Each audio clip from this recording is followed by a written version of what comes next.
Leylah, Nick, congrats. How much fun did you have out there, and what were your thoughts at 9-6 down in the match tiebreak?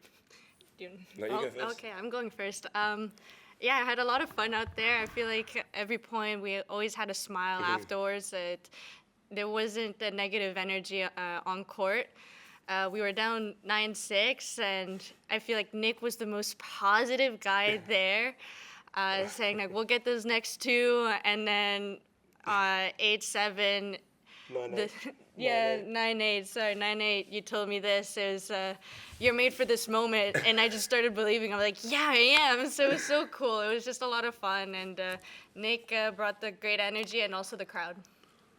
Nick? Yeah, I mean, look, like I've played a lot of matches at the AO. And I guess at this part of my career, like, you know, I don't take any match for granted, even if it's doubles like last night or mixed. Like that was some of the, you know, craziest energy that I've had. And I mean, like that was, you know, I've obviously played like some amazing matches at AO, but that's got to be one of my favourite ones. Like 9-6 down, 7-3. Like obviously we're thinking, like realistically, tennis players, like you don't always believe you can come back. But I was like, look, if we just like one at a time, like maybe we can do it. And the crowd just, yeah, they were amazing all day, all night. Like they stayed, they hung around, and it was amazing. Like I'm really excited for our next round. Can you talk about how this partnership came about and what you both like about playing with each other? Oh, me. It was funny. I think it was Brisbane. Yep. Yeah, it was at Brisbane, and I remember the night before my dad and I were talking, and we said, would it be cool if like Nick and we played doubles together? And we were just talking like that as like jokingly a little bit, and I feel like my dad took the initiative and went up to Nick before your practice or match, and brought up the question, and Nick was nice enough to say yes, and I immediately sent a message, and it was just kind of started off that way, but it was great that it worked out. You? Oh, mate, sorry. Leylah, congratulations. The noise in the match tiebreak was incredible. Can you just describe playing with Nick at his home Grand Slam and what that entails? It was a lot of fun. My goodness, I keep hearing how the crowd here in the AO is very rowdy. It's a party, and you know, I finally have the chance to experience it, and I also get the chance to kind of compare it to the U.S. Open, and it's just very electric. I love this crowd. I love how rowdy they got and how motivating they brought me. So I was just excited to play the next point. I totally forgot the score sometimes and just enjoyed my time with them. Hi guys, congrats. Question for both of you. Gael Monfils just played his last Australian Open and will stop tennis at the end of the season. How much did he inspire you as tennis players, and what do you think will be his legacy? For me personally, Gael was someone that, he was one of my best friends on tour. He took me under his wing when I first came on to the scene, and he was always so friendly. He's one of the nicest people on tour. He's just a big kid. He's got such a kind heart, and honestly, seeing him play his last Australian Open, and this is obviously his last year on tour, it's emotional. I think for everyone, like he's just a legend of the game. I think if what names come to mind of someone that was always putting on a show, like no matter where you were in the world, if Gael Monfils was playing, someone was tuning in, and he's such a kind person, and I wish him nothing but the best. And I think his legacy is that people can do it that way. You don't have to, you know, not everyone's Roger, not everyone's Rafa, not everyone's Djokovic. You can go out there and enjoy yourself and be yourself and have fun. And people have said, like, you know, Monfils, Kyrgios, you know, we've never lived up to our talents. But if you look at his career now, he's got an amazing resume, and he's got nothing, I don't think anything more to prove. You know, he's had a great career. So for me, I'll just want to say goodbye, because he was a big idol for me growing up. So, yeah. For me, you know, I've finally got to know him the past couple of years, and he's super nice, always smiling. Every time I see him, he gives me a big hug, and it's just so heartwarming. But growing up, I've always watched him play, and I love how authentic he is. As Nick said, not everybody is like Rafa or Federer, but he brought something special, that showmanship that a lot of kids look up to and now want to try to do those trick shots and bring something different to the court. So it's always fun to see Gael play. It's always an entertainment, and everything that he's accomplished is something to strive for too.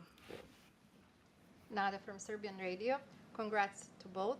I have a question that rely on to both of you. When you play against ladies, do you just one of the most powerful serve, or maybe the most powerful serve in the world of you? Do you adjust to ladies and other shots like and also how is to play against men's on the other side who are like powerful to you?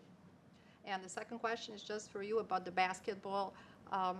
Since we are coming from Serbia, I just want to know, do you still play basketball, a hobby, and do you watch like another joker, Jokic from Denver, and would you invite him to your podcast ever? Yeah, I would. I mean, I would love to. I just did Allen Iverson the other day on my podcast, which was really cool. I'll answer your first question first. Like for me, if I have a sitter forehand, like an easy forehand, then I could put through a man or a woman, I'm probably going to do it. Like I feel a bit like full on, like if I'm just like ripping balls. But look, if we make the final, then like I'm not so sure. I think I'm going every ball through the chest. But no, look, it's as I said, tennis is one of the only sports where you can have your favorite female athlete and favorite male athlete compete at the highest level for great prize money and a great trophy. I think mixed doubles is actually underutilized, and I think it's very competitive. Like that atmosphere out there was special, and no other sport can really mix the two and create that energy. So I think it's super competitive. But I think Leylah would want me to start hitting some more balls at the girl if we keep progressing. Well, if it works, I don't think I'd want to. So Exactly.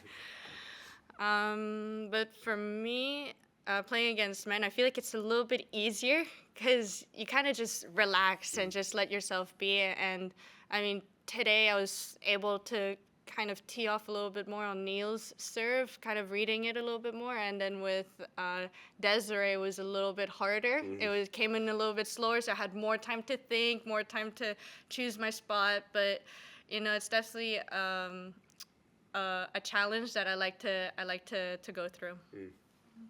Anyone else? Nick Thanasi was saying last night that he won't be going to Davis Cup. Yep. Is that something that you would be putting yourself in the position to do, or have you had any discussions about that? No, potentially. Like I don't think that Australian tennis right now on the men's side is extremely deep, and that we've got so many amazing players. And I just think what I offer, like obviously I have versatility. I can play singles and doubles, but physically Davis Cup is a grind. And it would be selfish for me to put my hand up not knowing, having so many question marks over my physicality. But look, what Thanasi is going through is extremely emotional for him. Obviously not even be able to get through a doubles match, it's not easy.